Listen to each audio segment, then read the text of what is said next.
It's on here now. The goalkeeper's beaten, and South Africa have done Sugar Sport 2010. ሰላም ጤና ይስጥልን እንደምናላችሁ የተከበራችሁና የተወደዳችሁ የሸገር ስፖርት ዊዝ አበበ ግደይ የዩቲዩብ ቻናል ቤተሰቦቻችን በያላችሁበት እጅግ አስደሳች ጊዜን እያሳለፋችሁ እንደሆነ ተስፋ እናደርጋለን። መልካሙን ሁሉም ለናንተ እንመኛለን። ታዲያ ይህንን ሸገር ስፖርት ዊዝ አበበ ግደይ የሚለውን የዩቲዩብ ቻናላችንን ሰብስክራይብ አድርጉት፣ የደውል ምልክቱን ተጫኑትና አዳዲስ ፕሮግራሞችን ስንለቅ መልእክት ይድረሳችሁ። ላይክ በማድረግ እንዲሁም ደግሞ ሊንኩን ለሌሎች በማጋራት በተከታዮች ቁጥር እንድንበዛ የምንሰራቸው ፕሮግራሞችም ብዙ ሰዎች ጋር እንዲደርስ የምታደርጉትን ጥረት አጠናክራችሁ ቀጥሉ እንላለን። እስካሁን ላደረጋችሁልን ድጋፍ፣ እገዛ እና እኛን ለማንቃት ለሄዳችሁት ርቀት በሙሉ ምስጋናችን ትልቅ ነው። በጣም እጅግ በጣም አድርገን እናመሰግናለን። ዛሬ ምሽት አርሰናል ከዎልቭስ ጋር የሚያደርጉት ጨዋታ በእንግሊዝ ፕሪሚየር ሊግ በጣም በጉጉት ከሚጠበቁት መርሃ ግብሮች መካከል አንዱ ነው። አርሰናል ከሜዳ ውጪ በሞሊኒክስ ማለት ነው በዎልቭስ ሜዳ ጨዋታውን ያደርጋል። ይሄ ጨዋታ ልክ 5 ሰዓት ላይ ይጀምራል። ስለ አርሰናልና ስለ ዎልቭስ ጨዋታ ስንነጋገር ሊነሱ የሚገባቸው የተለያዩ ነጥቦች አሉ። እነዚህ ነጥቦች የእውነት ለመናገር አንዳንዶቹ በበጎ አንዳንዶቹ ደግሞ የእውነት መሆኑን እስክንጠራጠር ድረስ ሊያነጋግሩ የሚችሉ ናቸው። ግን ከሁሉም አስቀድመን የጨዋታውን ትርጉም፣ የጨዋታውን ትልቅነት፣ ወሳኝነት በተመለከተ ማውራት አለብን። የእንግሊዝ ፕሪሚየር ሊግን በሳምንቱ መጨረሻ ማለትም ቅዳሜና እሁድ ባለፈው ስላላየን በኤፍኤ ካፕ ምክንያት ረስተን ካልሆነ ከዛ በፊት በነበሩት ተከታታይ ጨዋታዎች የተፈጠረው የገጠመው ውጤት አርሰናልን መልሶ ወደ ስጋት የከተተ ለማንቸስተር ሲቲ ብርታትን የፈጠረ ነበረ። ለምንድን ነው ይህንን የምንለው? በሳምንቱ አጋማሽ ማክሰኞ፣ ረቡዕ፣ ሐሙስ ጨዋታዎች ነበሩ። አርሰናል ሐሙስ የተጫወተ ነው። ሐሙስ የተጫወተው አርሰናል ከብሬንትፎርድ ጋር ጨዋታውን ባቻ ውጤት አጠናቀቀ 1-1። የአርሰናል 1-1 መለያየት የማንቸስተር ሲቲን ድል ተከትሎ የመጣ ስለሆነ በሁለቱ ክለቦች መካከል ያለው የነጥብ ልዩነት ወደ 4 አነሰ፣ ወደ 4 ዝቅ አለ። ይሄ ውጤት ወደ 4 ዝቅ ሲል ብሬንትፎርድ አርሰናል ላይ ወስዶት የነበረውን ብልጫ እና በብሬንትፎርድ በኩል ያየነውን መሻል ከግምት ውስጥ አስገብተን አርሰናልን ከሽንፈት እንደተረፈ እንዲህ ይዘለቃል ወይ እንዲህ ይኮናል ወይ የሚል ሐሳብ ማንሳታችንን ማስታወስ ይገባል።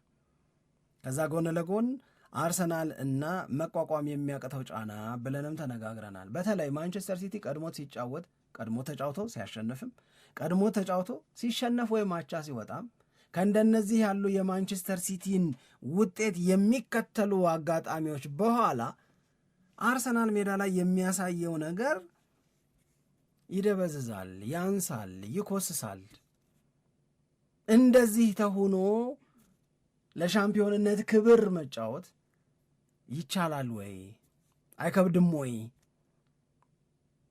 ለሻምፒዮንነት የሚጫወት ቡድን ሊኖረው የሚገባው አንዱ ትልቁ ባህሪ ከስር ከስር እየተከተለ ያለው እፎካከራለሁ የሚለው ክለብ ቀድሞት ሲጫወት ሲያሸንፍ እያሸነፉ ሲሸነፍም እያሸነፉ አቻ ሲወጣላቸውም አሪፍ ነገር አጋጥሞኛል፣ አሪፍ ነገር ተፈጥሮልኛል ብለው ከተፎካካሪያቸው አቻ መውጣትና 2 ነጥብ መጣል ተጠቃሚ ለመሆን ድል ሲያደርጉ ወይም ድል ለማድረግ ሲጫወቱ እንጂ አቅቷቸው ሲታዩ አይደል። ማንቸስተር ሲቲ ሲያሸንፍ አብሮ ማሸነፍ ካልቻለ፣ ማንቸስተር ሲቲ ሲሸነፍና አቻ ሲወጣ አጋጣሚው አሪፍ ነው ብሎ እያሸነፈ የነጥብ ልዩነቱን ካላሰፋ አይከብድም ወይ? እንዲህ ነበረ የውይይቱ መንፈስ፣ እንዲህ ነበረ ንግግሩ። የነበረው። ስለዚህ አርሰናል የዛሬውን ጨዋታ ወልቭስን አሸንፎ የነጥብ ልዩነቱን ወደ 7 ከፍ ማድረግ ግዴታው ነው። ከዚህ ውጭ ያሉት 2 አማራጭ ውጤቶች አቻ መውጣትና መሸነፍ ለአርሰናል በፍጹም የማያዋጡ የዋንጫ ማሸነፍ እድልንና የዋንጫ ማሸነፍ ክብርን ጠቅልለው ብዙ ሰዎች ብዙ የአርሰናልም ደጋፊዎች ለማንቸስተር ሲቲ እንዲሰጡት የሚያስገድድ በአርሰናል ተጫዋቾችም ዘንድ ጥሩ ያልሆነ ስሜትን የሚፈጥር ነው። እንደውም አርሰናል በዛሬው ጨዋታ ላይ እንዲያሸንፍ ሳይሆን የሚጠበቀው ማሸነፍ ነው የሚፈለገው፣ ማሸነፍ ነው አለበት እያልን ያለ ነው። ግን እንዲያሸንፍ ብቻ ሳይሆን የምንፈልገው የምንጠብቀው ይሄ ስቴትመንት ይሉታል አሁን እነሱ፣ ማንነትን የሚያሳይ ማንነትን የሚያስመሰክር ማን መሰልኳችሁ የሚል አይነት ድልም ጭምር ነው የሚፈለገው። ይሄ ማለት ሊድስ ዩናይትድን ያሸነፉበትን አይነት ድል ይጠብቃሉ የእግር ኳስ ባለሙያዎች፣ ይጠብቃሉ ደጋፊዎች። መቸገር የሚባለው ነገር መታየት የለበትም ይላሉ። ስለዚህ ስቴትመንት ዊን የሚባለው ነገር ወይም ትልቅ መልእክት የሚያስተላልፉበት ድል የሚባለው ካሳማኝ እንቅስቃሴ ካሳማኝ ብልጫ ጋራ ማሸነፍ መቻል አለባቸው ነው። ይሄንን ማድረግ ያለባቸው በአርሰናልና በማንቸስተር ሲቲ መካከል ያለው የነጥብ ልዩነት ከ4 ይልቅ ወደ 7 ሰፍቶ ማንቸስተር ሲቲ በዛ ቅዳሜና እሁድ በሚያደርገው ጨዋታ ላይ የሚያመዘግበው ውጤት በሚለው ብቻ አይደለም። ከብሬንትፎርድ ጋር አርሰናል ጨዋታውን 1-1 ሲያጠናቅቅ ትልቅ መነጋገሪያ ነጥብ የነበረው የአርሰናልን ባህሪ እንድንረዳ ቢቢሲ ተንትኖ ሲያቀርበው የነበረው ነገር የየውድድር ዓመቶቹ የመጨረሻ 12 ጨዋታዎች ላይ አርሰናል ይቸገራል፣ አርሰናል ያቅተዋል። ይህንን ሊያሳየን ሞከረ። ያለፉትን 5 የውድድር ዓመታት የመጨረሻ 12 ጨዋታዎችና የአርሰናል ውጤቶች ምንድን ነው የሚመስሉት የሚለውን። አሁን 12 ጨዋታ ነው የቀረው። ዛሬ ከተጫወተ በኋላ 11 ይቀረዋል።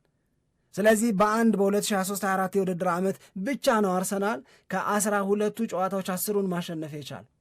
በሌሎቹ አንዳንዶቹ የውድድር ዓመት ላይ 6 አንዳንዶቹ የውድድር ዓመት ላይ 5 ምናምን ያሸነፈ ነው። እንደዚህ አይኮንም። ስለዚህ አርሰናል መማር ካለበት፣ አርሰናል መሻሻል ካለበት በመጨረሻዎቹ የውድድር ዓመት 12 ጨዋታዎች ያ ማለት አጨራረሱን ማሳመር መቻል አለበት ነው። የተሻለ ድል የተሻለ ውጤት ማምጣት መቻል አለበት። አሳማኝ ቡድን መሆን መቻል አለበት ነው። ይሄን ነው ኤክስፔክት የሚደረገው። ይሄንን ከዎልቭስ ጋር በሚደረገው የዛሬው ጨዋታ መስጠት ለአርሰናል ግዴታው ነው፣ የግድ ነው።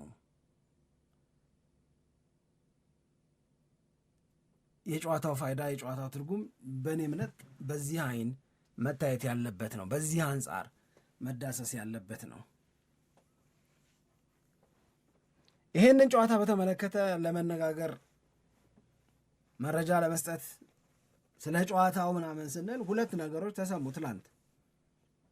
አንደኛው የቡካዮ ሳካ ከአርሰናል ጋር ለመጪዎቹ 5 ዓመታት አብሮ ለመዝለቅ የሚያስችለውን ኮንትራት መፈራረሙ በደስታ የሚወሰደው ዜና ነው።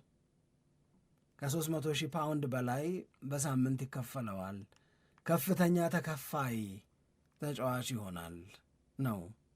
እንደውም እነዚህ አትሌቲክ ምን ብለው መግለጽ ጀመሩ? የቡካዮ ሳካ የአንድ ቡድን ተጫዋች ሆኖ የእግር ኳስ ተጫዋችነት ህይወቱን የማጠናቀቅ እድልን በተመለከተ ሲናገሩ ነበረ። አዲስ የ5 ዓመት ኮንትራትን ፈርሟል። ስለዚህ በአርሰናል ቤት ውስጥ ለሚፈጠር ለውጥ፣ በአርሰናል ቤት ውስጥ ለሚጠበቅና ተስፋ ለተደረገው ትንሣኤ የቡካዮ ሳካ የ5 ዓመት ከአርሰናል ጋር አብሮ የመቆየት ውሳኔ ትልቅ እገዛ አለው። የልጅነት ቡድኑ ነው አርሰናል ነው ያሳደገው። ቡካዮ ሳካን የሚያውቀው አርሰናል ነው። አርሰናልን ብቻ ነው፣ የአርሰናልን ጣዕም ብቻ ነው ቡካዮ ሳካም የሚያውቀው።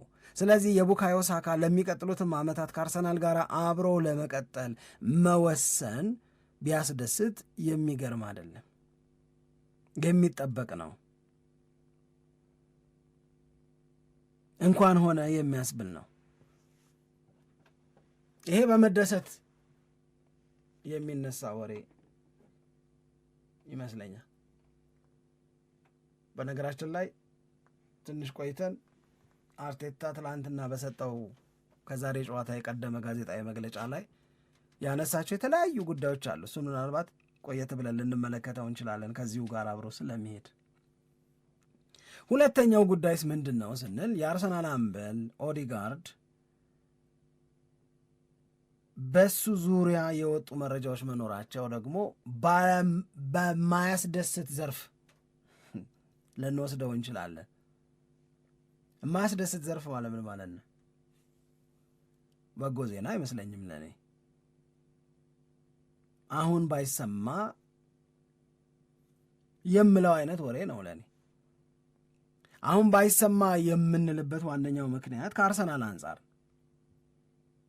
ከአርሰናል በዘንድሮ የውድድር ዓመት ለማሳካት ካቀዳቸው ለማሳካት ከተዘጋጀባቸው ሊያሳካቸው እየተንደረደረ ነው ከምንላቸው 4 ውድድሮችን የማሸነፍ 4ቱን አሸንፎ ኳድራፕል ዊነር ባይሆን 3ቱን ባይችል 2 ግን ከሁለቱ አንዱ ቢያንስ ትልቁ እንዲሆን በሚጠበቅበት ይሄንን እንዲመራ ኃላፊነት ባለበት በማርቲን ኦዴጋርድ ዙሪያ ለወኪሉ ትእዛዝ ሰጥቷል።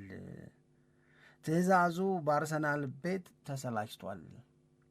ከአርሰናል ጋር መለያየትን ይፈልጋል። ስለዚህ አዲስ ቻሌንጅ ፍለጋ አለው የሚል ነገር ወጣ። ቀደም ብሎ በአሰልጣኝ አርቴታ እና በኦዴጋርድ መካከል ያለመግባባት ስሜቶች መኖራቸውን ጠቆም አድርገን እንደነበረ የተወሰኑ ቀናት በፊት ታስታውሳላችሁ። አሁን ያ ጉልበት እያገኘ ያ ይበልጥ እየፈጠጠ እየወጣ ነው። አርሰናልን መልቀቅ እፈልጋለሁ አንድ ነገር ነው፣ የማንቸስተር ዩናይትድ መሆን ነው የምፈልገው የሚለው ግን ደግሞ ሌላ ነገር። ይሄ የበለጠ ትርጉም የሚኖረው እዚህ ሀገር ቤት እዚህ ኢትዮጵያ ውስጥ ላሉ የእግር ኳስ ወዳጆች ያው በብዛት የዩናይትድ ደጋፊዎች ናቸው፣ በብዛት የአርሰናል ደጋፊዎች ናቸው። ስለዚህ የማንቸስተር ዩናይትድ መባልን የማንቸስተር ዩናይትድ መሆንን እፈልጋለሁ፣ እዛ አካባቢ የሚገኝ የዝውውር ዕድል ካለ አጣራ ብሎ የአርሰናሉ አምበል ኦዴጋርድ ትእዛዝ ሰጥቷል ለወኪሉ የሚል ነው። ለምንድን ነው ይህንን ያደረገው? በዝርዝር የወጣ ነገር ባይኖርም ኦዴጋርድ ተከድቻለሁ አይነት ስሜት አለ። በአርሰናል የተገቡልኝ ቃሎች አሉ፣ እነዛ የተገቡልኝ ቃሎች እየተፈጸሙ አይደለም የሚል ስሜት አለው ነው የሚለው። እንዲሁ በደፈናው ምንድናቸው የተገቡት ቃሎች? ምን ይደረግልሃል ተባለ? የትኞቹ ተደረጉ? የትኞቹ ተጓደሉ? ነው ወይስ ሁሉም ነው ሳይደረግ የቀረው? ምንም በግልጽ የተቀመጠ ነገር የለም። ግን እንዲህ ያሉ ነገሮች ተብለዋል። በሪያል ማድሪድ ተጫዋችነቱ ነው የምናውቀው። ከዛ በኋላ አርሰናል ቤት ነው። በአርሰናል ቤት ደስታ እያጣ ነው ሲባል ሪያል ማድሪድ ልጁን መልሶ ስለማግኘት ራሱ ሰፍ ብሏል የሚባልለት ነው ኦዴጋርድ። ስለዚህ ማርቲን ኦዴጋርድ ለኤጀንቱ የሰጠው ትዕዛዝ ማንቸስተር ዩናይትድን በክረምት የመቀላቀል ፍላጎት ስላለው በዩናይትድ በኩል ተመሳሳይ ፍላጎት ካለ ይጣራልኝ ነው። ስራ ነው፣ ሰርተ ብላ ነው እያለ ያለ ማንቸስተር ዩናይትድ መሀል ክፍሉን ማጠናከር ይፈልጋል። ትላንት ከማካሊስተር ጋር፣ ዛሬ ደግሞ አሁን እንደምትሰሙት ከኦዴጋርድ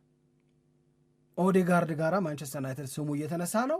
የማንቸስተር ዩናይትዱ ሰር ጂም ራትክሊፍ ደግሞ ክረምት ላይ ብዙ ሰርፕራይዞች ይኖራቸዋል እያለ ነው። እንዲህ ያለውን ነገር እየሰሙ ነው እንድንልም የሚያደርግ ሊሆን ይችላል። ግን ኦዴጋርድ በዚህ ወቅት ይህንን ማለቱ ልክ ነው ወይ? አይደርስም ነበር ወይ? የቡድኑን ስሜት በማይረብሽበት ቀን ላይ ማድረግ አይሻልም ነበር ወይ የሚል ነው። እንግዲህ እነ ቶኒ አዳምስ ኦዴጋርድን አምበልነቱን መንጠቅ ልክ ነው፣ አስፈላጊ ነው፣ አርሰናልን በአምበልነት መምራት ያለበት ዴክላን ራይስ ነው ወይ ጋብርኤል ማጋሌሽ ነው የሚል ነገር ያነሳሉ። በኦዴጋርድ በኩል ይህንን ለመከላከል የተደረገ ምንም አይነት ነገር የለም። ያው የደጅ ሰው አስተያየት ነው፣ የቀድሞ የአርሰናል ተጫዋችም ቢሆንም ማለት ነው። እና የእውነት ይሄ ምን ስሜት እንደፈጠረባችሁ በጣም ደስ ይለኛል። የእውነት በጣም ደስ ይለኛል። እሺ አስቸጋሪ ወደ አርቴታ ጋዜጣዊ መግለጫ እንሂድ። ይህንኛውን ምናልባት 5:30 በኋላ ልንመለስበት እንሞክራለን። በተለያዩ ጉዳዮች ላይ ነው መግለጫ የሰጠው። በነገራችን ላይ በዛሬው ጨዋታ ላይ ኦዴጋርድ የለም። በሳምንቱ መጨረሻ ከቶተናም ጋር በሚደረገው ጨዋታ ግን አብሮ ሊሆን ይችላል ብሎ ሀሳቡን ሰጥቷል። ይሄ ከጋዜጣዊ መግለጫው ዋና ዋና ጉዳዮች መካከል አንደኛው ነው፣ በአርቴታ ከተነገሩት ነገሮች መካከል ማለት ነው። የመጀመሪያው ነገር ዴቪድ ራያ ያለው ነገር ነው። እኔ አንድ እንዲነሳ የምፈልገው አርሰናል ያለ ፍራቻ መጫወት መቻል አለበት ዋንጫ ማሸነፍ የሚፈልግ ከሆነ አለ። እነዚህ ሰዎችማ ይሰሙናል ወይም ዓለም ላይ ያለው ስሜት ስለ አርሰናል ተመሳሳይ አንድ አይነት ነው ማለት ነው። ምክንያቱም ስለ ፍርሃት ብዙ ብለናል እኛ። የአርሰናል ደጋፊዎች ቡድናቸው ላይ ካላቸው ቅሬታዎች መካከል አንደኛው ፍርሃት፣ ተጋጣሚዎቹን ፈርቶ በነጥብ ሲጠጉት ፈርቶ ይሆናል ወይ ልበ ሙሉ ይሆኑ እንጂ ሜንታል ስትሪንግዛቸውን ቪዬራም ሲጠይቅ ነበረ። የአእምሮ ጥንካሬያቸው ገና ነው የሚል። በእርግጥ አንዳንድ ሰዎች 22 ዓመት ዋንጫ ስላልበሉ 2022-23 2023-24 ላይ ዋንጫ የሚበሉ መስለው ሲቲ ከኋላ መጥቶ ስለነጠቃቸው 2 ቢፈሩ የዛ ስሜት ሰለባ ቢሆኑ ዘንድሮም አይገርምም ይላሉ። ግን ግብ ጠባቂው ጎበዙ ዴቪድ ራያ ግን ፍርሃትን ማስወገድ ከምንም ነገር በላይ መቅደም መቻል አለበት ዋንጫዎችን ልናሸንፍ ከሆነ የሚል ነው። የፕሪሚየር ሊጉን ዋንጫ ካነሳን 22 ዓመት፣ ምንም አይነት ዋንጫ ከበላን ደግሞ 6 ዓመት ተቆጥሯል። ስለዚህ አሁን ይሄ የውድድር ዓመት ዋንጫን የምናሸንፍበት እንዲሆን ምንም ያጋጥምን በልበ ሙሉነት ወደ ሜዳ መግባት፣ ጨዋታዎቻችንን በልበ ሙሉነት ማድረግ፣ ፍርሃትን ማስወገድ፣ ሪስኮችን መውሰድ፣ ሜዳ ላይ አድቬንቸረስ መሆን ይገባናል። አለበለዛ የምናበላሸው ነገር ይኖራል ነው፣ የሚበላሽብን ነገር ሊኖር ይችላል። ይህንን ሲጠቅሱት አርሰናል ያለ ፍርሃት ተጫውቶ ነው የፕሪሚየር ሊግ ሻምፒዮን መሆን የሚችለው፣ ሌሎች ውድድሮችንም በዋንጫ አሸናፊነት ሊያጠናቅቅ የሚችለው የሚል አስተያየቱን ይሰጣል። ይሄ የእሱ አስተያየት ነው። ሁለተኛው አርቴታ በጋዜጣዊ መግለጫ ላይ ካነሳቸው ነገሮች መካከል አሁን አርሰናል አንደኛ ነው፣ ነገር ግን በ4 ነጥብ ነው የሚበልጠው። የአርሰናል የነጥብ ብልጫ 4 መሆን አለበት ብለን አናምንም። ኤክስፔክቴሽናችን 9 ነው። እድሉ ስለነበረው በ9 ነጥብ ልዩነት መምራት የሚችልበት አባከነው እንጂ። አርቴታ ትናንት ጋዜጣዊ መግለጫ ሲሰጥ ምን አለ? አሁን በደረጃ ሰንጠረዡ ባለን ቦታ የኩራት ስሜት ነው የሚሰማን አለ። የደስታ ስሜት ነው፣ የክብር ስሜት ነው የሚሰማን አለ። ፕሪቪሌጅ ነው አለ። አዎ ምንም ይሄ ምንም ጥያቄ የለም።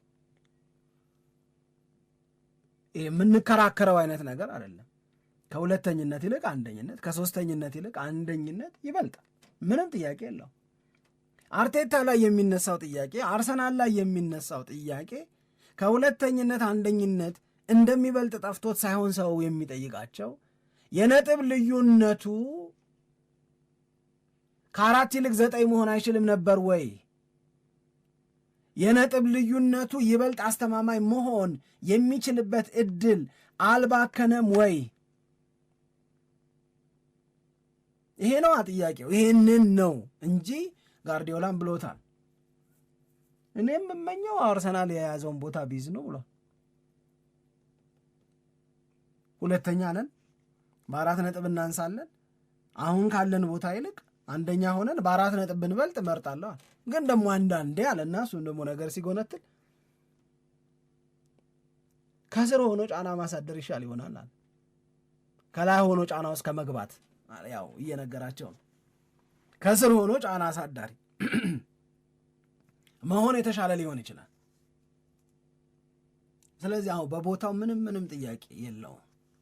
ግን አሁን የሚፈጠር እዚህም እዛም ያለ የስጋት ጥያቄ እንበላው ይሆን የሚለው ጥያቄ እንበላዋለን በሚል በሙሉነት የሚገለጽ መሆን ይችል ነበረ። ይህንን 100% 100% እኔ የምጋራው ሀሳብ የኔ ሀሳብ ነው። እገር ያለው ምለውም አይደል 100% አርሰናል ይሄኔ ወይ በ9 ነጥብ ልዩነት ወይ በ11 ነጥብ ልዩነት መምራት ይችል ነበር። አስቡት 12 ጨዋታ እየቀረ በዚህ ነው ያህል ነጥብ ልዩነት መምራት ይሰጥ የነበረውን ኮንፊደንስ። አሁን ግን ከራሱ ከሲቲ ጋር ይጫወታል እየተባለ እየታሰበና እየተፈራ አሁን ግን አሁን ደግሞ በየትኛው ጨዋታ ላይ ምን አይነት ነገር እናይሆን የሚል ስጋት ውስጥ እየተወደቀ ነው ያለው። ስለዚህ ጥያቄው አንደኝነት እና በ4 ነጥብ መብለጥ ደስ የሚል ስሜት አይፈጥርም አይደለም። ይበልጥ የሚያስደስት ነገር አላመለጠም ወይ የሚል ይመስለኛል። ግን አርቴታ እንዳለው ፕሪቪሌጅ ነው የሚል ነገር ተነስቷል። አንድ ጥያቄ ብቻ ጠይቀን እንጨርስ። እንግዲህ ስካይ ስፖርትስ ላይ አሁን ከደቂቃዎች በፊት አንድ ጥያቄ ወጣ። የእንግሊዝ ፕሪሚየር ሊግ የዘንድሮ የውድድር ዓመት የእስካሁን ምርጥ ተጫዋች ለእናንተ ማን ነው የሚል ጥያቄ ነው የተጠየቀው። እዛ ላይ ኤርሊንግ ብራውት ሃላንድ፣ ቡካዮ ሳካ፣ ዴክላን ራይስ፣ ዶሚኒክ ሶቦስላይ፣ ሞይሴስ ካይሴዶ፣ ጋብርኤል ማግሃሌሽ፣ ሞርጋን ሮጀርስ፣ ብሩኖ ፈርናንዴዥ እንደዚሁ ስማቸው ከተጠቀሱ ሰዎች መካከል ይገኛሉ። እስካሁን በተሰበሰበው ድምፅ መሰረት እንግዲህ የውድድር ዓመቱ የእስካሁኑ ምርጡ የፕሪሚየር ሊግ ተጫዋች 28% ድምፅ ያገኘው ብሩኖ ፈርናንዴዥ ሆኗል። እስካሁን ነው። ከዛ በኋላ ኤርሊንግ ሃላንድ 20% አለው። ዴክላን ራይስ በተመሳሳይ 20% ድምፅ አግኝቷል። በእነዚህ 3 ተጫዋቾች መካከል ነው ትልቁ ፉክክር ይኖራል ተብሎ የሚጠበቀው። ኦፍኮርስ ገና 12 ጨዋታዎች አሉ። ዛሬ ለምን ይህንን ጥያቄ እንዳነሳ አላቅም፣ ግን who is the best player in the Premier League የሚለው ላይ ድምፅ እንድትሰጡበት ነው ስካይ ስፖርትስ የጠየቀው። ማን ለማን ድምፅ ሰጠ የሚለውን ስንመለከት ነው እንግዲህ 28% ድምፅ በማግኘት ብሩኖ ፈርናንዴዥ እየመራ ነው የሚለው። ዛሬ ምሽት የሚደረገው ጨዋታ በጣም ጠንካራ ጨዋታ ነው የሚሆነው። በጨዋታው እንድትዝናኑ በጣም ጥሩ ጊዜንም እንድታሳልፉ በእኛ በኩል እንመኛለን። አብራችሁን ስለነበራችሁ እጅግ በጣም አድርገን እናመሰግናለን። ኢትዮጵያ ለዘለዓለም ትኖር።